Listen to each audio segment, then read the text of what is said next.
এটা তরমুজের মতো দেখতে, এটা আসলে কি? এত তাড়াতাড়ি গাছ থেকে তাল পড়তে শুরু করে দিল।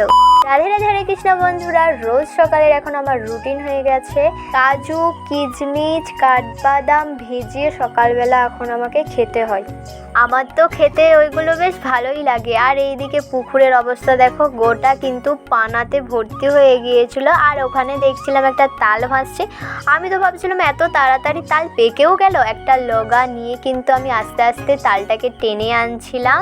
আমাদের খামারেই বেশ অনেকগুলো তাল গাছ ছিল। আর এখানে দেখো আমি এত কষ্ট করে তালটাকে টানলাম, অবশেষে আমি কি দেখছি না বাদুড়ে খাওয়া।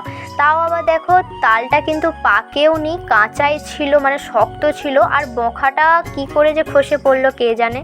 তো তারপরে আমি দেখলাম এই অদ্ভুত রাবারটা। হ্যাঁ, এটা তরমুজের মতো দেখতে হলেও এটা কিন্তু আসলে রাবার ছিল। তো আমি এই তরমুজ রাবার তো আমি এই প্রথমবার দেখছিলাম, বেশ আমার ভালোই লাগছিল। ওই বিকেল 4টার দিক করে সজলধারার মিটিং ছিল, তো সেখানেই এই প্যাকেটটা দিয়েছিল। আর মিটিংয়ে না গিয়েছিল আমার বাবা, আর না গিয়েছিল মা, গিয়েছিল বোন, কারণ মায়েরও সময় হয়নি আর বাবাও বাড়িতে ছিল না। আর আমি যাইনি তার কারণ আমার টিউশন পড়ানো ছিল। প্যাকেটে তো তোমরা দেখতেই পাচ্ছ লুচি, মিহিদানা আর একটা তরকারি ছিল।